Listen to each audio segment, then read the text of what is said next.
Hola, ¿qué tal? Muy buenas tardes. Soy Isabel Reina Rosario.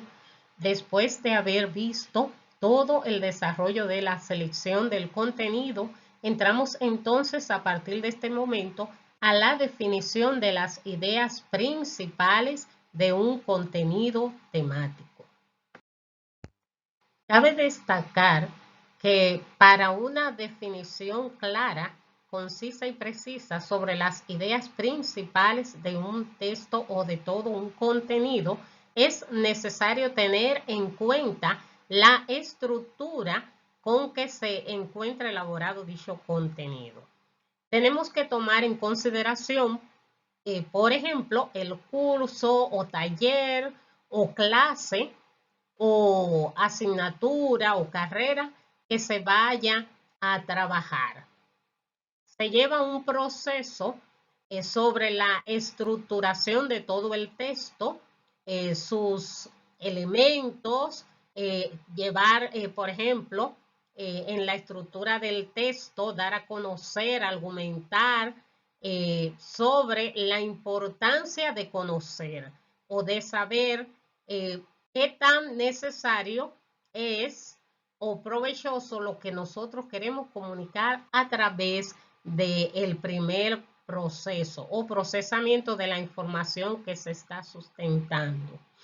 Pasamos entonces a la introducción.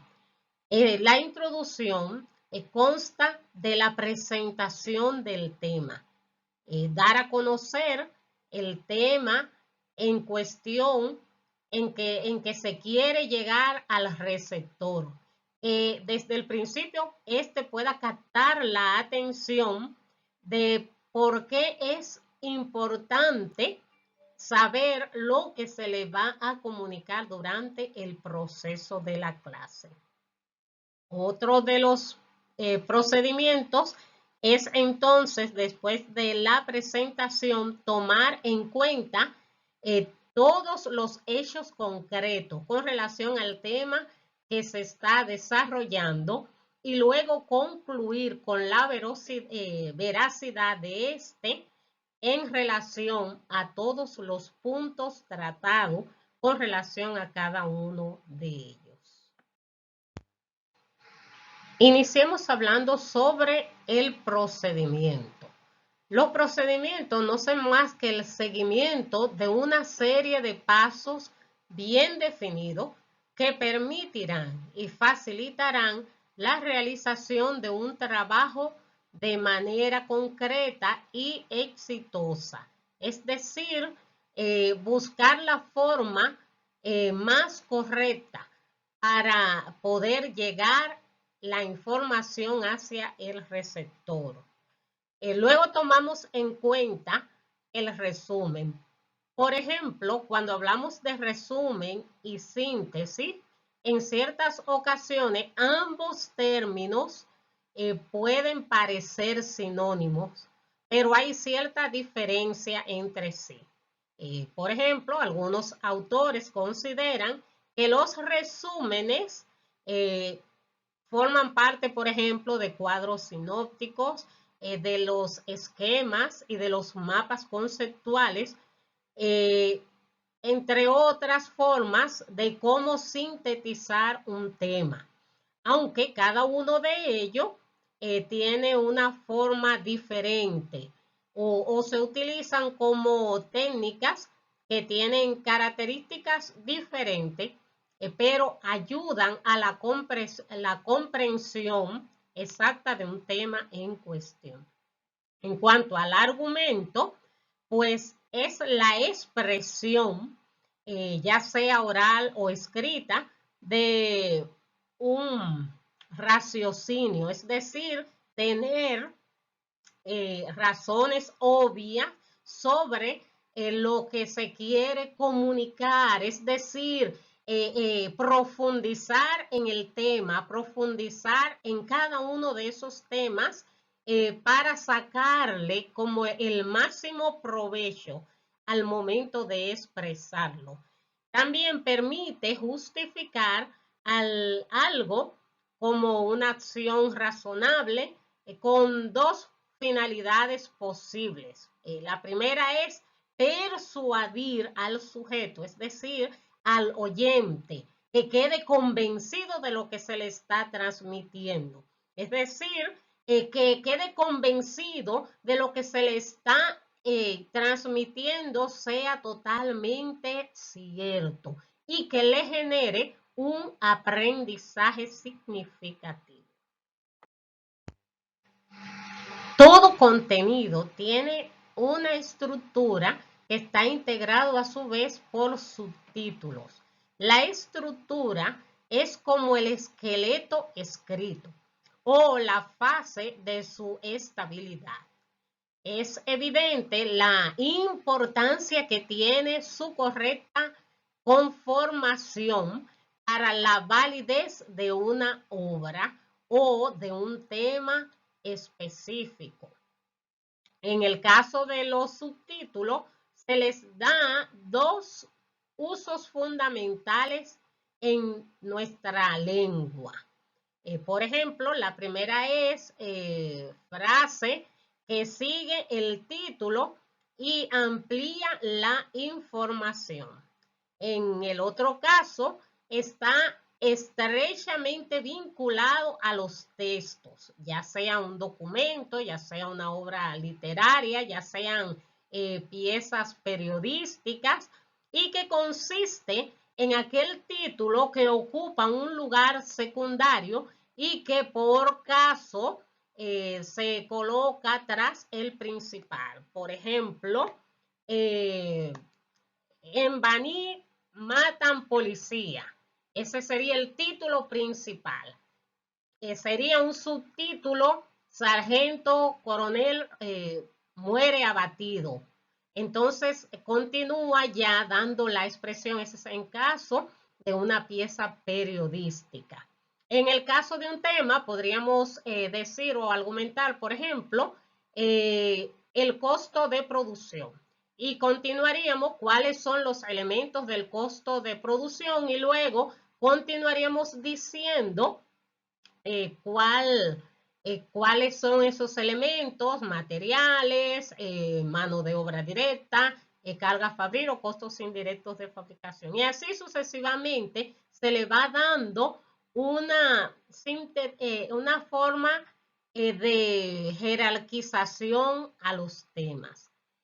En cuanto a la temática, hace referencia al tema o a la gran variedad de temas y asuntos que caracterizan a un hecho o fenómeno.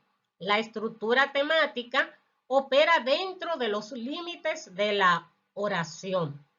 Es decir, cada oración exhibe un tema o un rema, quiere decir una parte, un párrafo grande sobre el tema y permiten que el texto progrese y al mismo tiempo conectan las oraciones entre sí con el texto completo.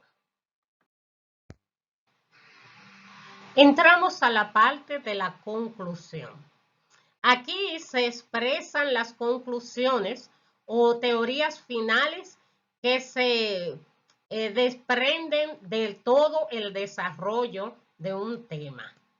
Por ejemplo, se pueden extender el texto, pero hay por la misma extensión pequeños cortes o capítulos en los textos que se encuentran formados por tres pasos que se han mencionado en ciertos puntos. Por ejemplo, estos repiten en la forma de identificarla hasta llegar a la conclusión del tratado o del tema en cuestión.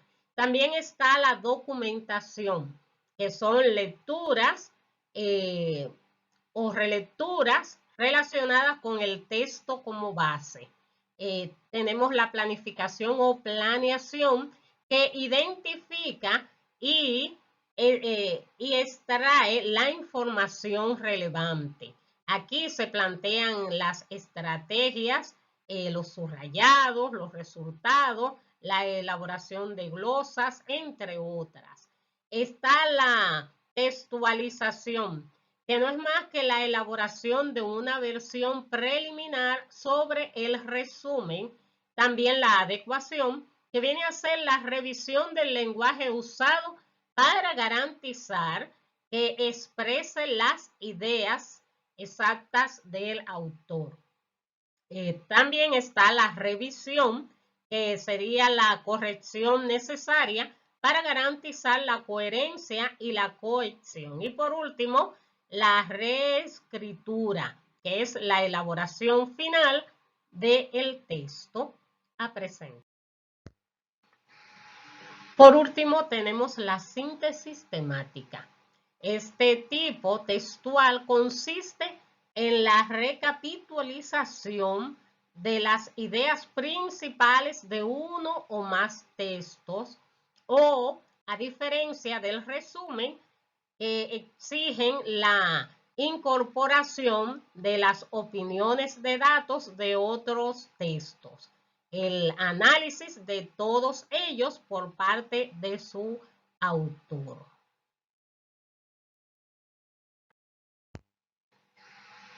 En resumen y a modo de ejemplo, podemos ver aquí algunos pasos, o más bien los pasos esenciales sobre el contenido. Por ejemplo, suponemos aquí un centro educativo, una carrera en sí y su asignatura, que sería el centro, la Universidad OIM, en la carrera de contabilidad, y la asignatura sobre costos. El tema en cuestión sería el costo de producción, tomando en consideración los conceptos, los procedimientos y las actitudes en el saber hacer y aprender a hacer. Tomamos los conceptos sobre el costo de producción, sus elementos del costo de producción, que son materia prima o materiales, mano de obra directa y carga fabril o costos indirectos de fabricación. En procedimiento se tomaría en consideración cómo transmitir los contenidos relacionados sobre el costo de producción a través, por ejemplo, de contenido en PDF,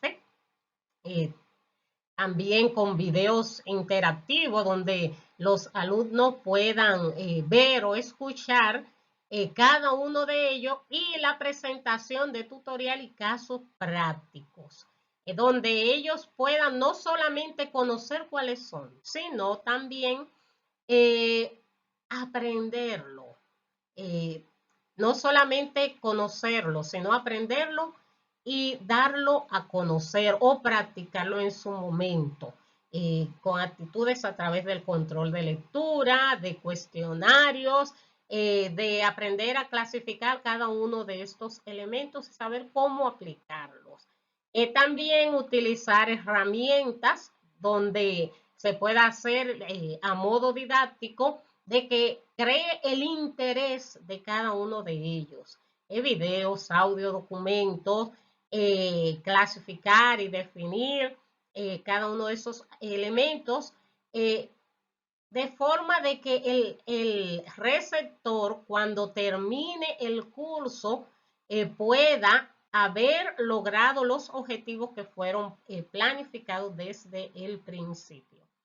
Por último, se logra los trabajos de evaluación con actividades individual para propiciar la autoría y el desenvolvimiento de cada uno de los estudiantes o los receptores, y el trabajo grupal para poder lograr con esto pues la interactividad y compartir con los demás miembros a través de elaboración y de casos prácticos que los mismos receptores puedan presentar.